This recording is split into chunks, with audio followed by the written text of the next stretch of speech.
following the instructions that Christ gave us? Was we really taking them to the detail? No, we're going by man's instructions. Yeah. And that's the hardest thing to break, and we've seen that. Out of all the group that came through this right here, Teresa, how hard is it to unlearn and reteach? It's very hard. It is. It's just hard to break. It's just like a crowbar. Mm-hmm. I mean, you can't do it. It's just almost impossible to do it. It just is. But the thing is, God knows y'all's heart. And He knows that y'all accept anybody. You don't care. You're not going to put these people down. Even the ones that come in here may be stinking because they've been in the streets. The gay person, we're not going to kick them out. He knows that. He knows your heart has compassion. Like Jeremy said, if you get a chance, watch what his testimony was and what he said about the instructions. He went deeper than what he did at night. He was here. That when he walked in with compassion, seeing that people were starving to death. They were so miserable. And he could see that. And if you can't see that, it's sad. People today and believers today are miserable. And you can't land them. We got two saved the other night. Where they at now? It was at a local church. I don't want to mention, talk about getting 100 saved in 1 year. But did they stay? Why not? Why are they not staying? Why ain't people staying today? Are we really growing in numbers that's really preaching the truth, or are we going backwards? Those that's really preaching the truth, they're going backwards. People just don't want it. They don't see that real, genuine love, because, like we said, when we go back to the instruction God gave us, our heart has become hardened, and we didn't mean to. We've been wounded. And you got to look at all the wounds you had in life. They've been a lot of them, ain't they? We've been cut. We've been stabbed in the back. We've been cut down and been hurt. And if we'd have had this knowledge that we had now, and we could have applied it to those situations back then, we probably wouldn't have got hurt in a lot of them situations. We know how to handle it, wouldn't we? We'd have known that there was babes, or that there was trees that went through a storm, and we wouldn't have got so hurt at our brother or sister who, because man, I'm telling you, Christian people are the meanest to Christian people. They are. They really are. They are. But we got hurt over those things, didn't we? I did. I can't go lie. I did. I got hurt over those things. And see that when you put all the pieces together, and that's what he's talking about with this vision. Have you brought all these pieces I've given you over 3.5 years together and really looked at it? Have you really just sat down and pondered out everything I've given you, what the Lord's saying, over the past 3.5 years? And just really waited out and said, oh my God, the door's here. You said it was coming. And it's right before us right now. And I'm telling you, we're not the only one. There's, like Elijah, like the Lord told me one time, Elijah, there's 7,000 more. You're not the only one getting this.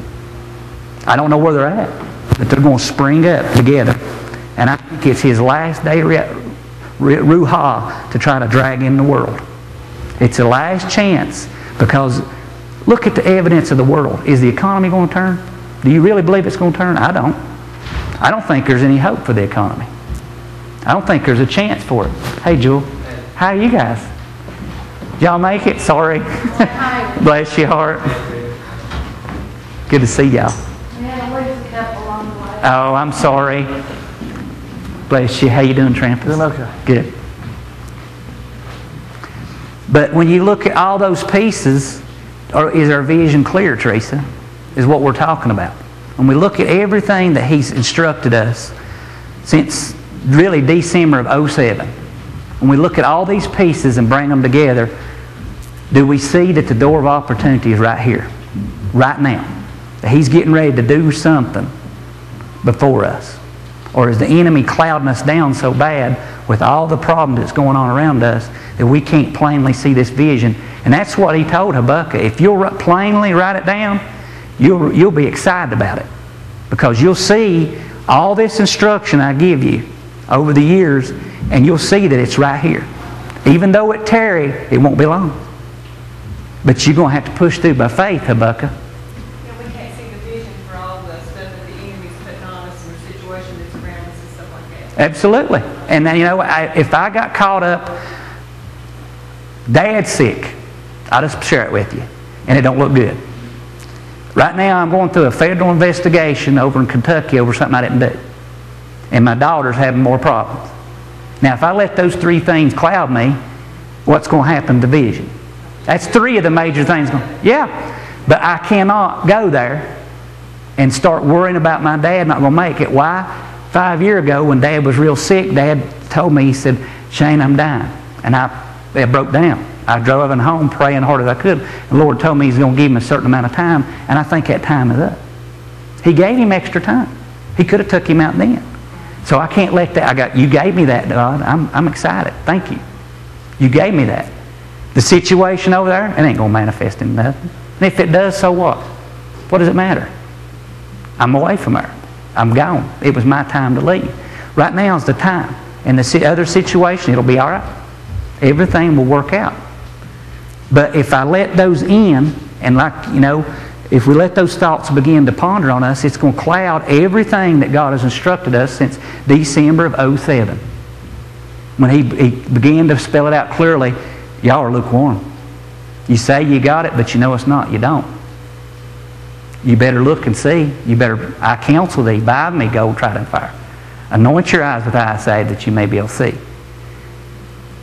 And when we do that, when we bring down everything that God's instructed us of, and like He said to Habakkuk here, when you write it all down and you see it plainly, and you see everything that I said, is it not lining up like I said it would? Is it not exactly the way I said it would happen? You're looking to Shane Breeding.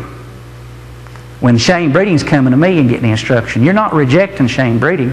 You're rejecting me, saith the Lord. This was my instruction. Or any other ministry or any other thing that God has showed you. And I'll guarantee you through this that He showed you things in the Word or visions or thoughts, or there's something inside of you that's churning saying, this is true. And I can't do that. I can't do that because if you looked around with your carnal eyes, you'd say, this ain't going to happen. If you looked around all the situations and let's look at the recent thing that God gave us 40 days before Easter. You're going to have many enemies. How many enemies you had since 40 days before Easter? And big ones too, ain't they? And how could I have got that right? Man, I've had bukus. 20, 30, or 40 of them since 40 days before Easter. And every one of them's trying to knock me off with warfare, trying to knock me off from this because why? To much given, much required. And y'all have been given much. But if we cannot plainly see that vision like Habakkuk asked, remember in chapter 1 he said, Lord, why ain't you doing what you said? Why is my enemies prospering around me? And then God answered him in chapter 2 and said, you got to plainly see the vision. You got to be able to plainly understand it. If you cannot, you will not run with faith. And He told him in verse 4, you got to push through by faith. And that was the instruction God gave us before this 40 days of Easter. And He gave me over 3.5 years ago. When it comes down to the end, it's going to look like it's not going to make it. You're going to have many enemies against you. You're going to have to push through with faith, Shane. I'm not going to help you. The door of opportunity is before us right now, open. And like God said, 40 days before Easter, I'm not going to come get you out of your seat. And how many of you has He come and picked up out of your seat since then?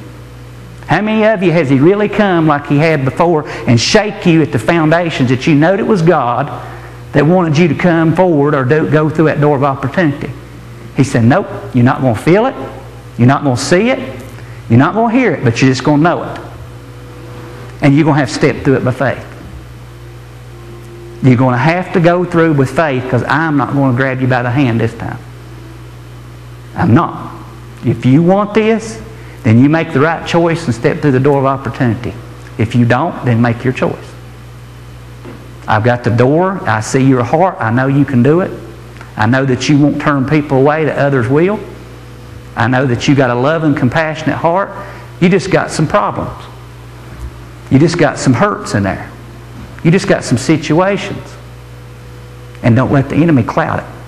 But write down everything that you know that the Lord has showed you, is what He told him.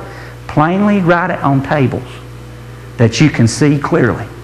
Everything that God has instructed you since you've been a part of this church and the things that He showed you over your life, and see if it don't line up to the door of opportunities right here. See if it don't line up. And there ain't no way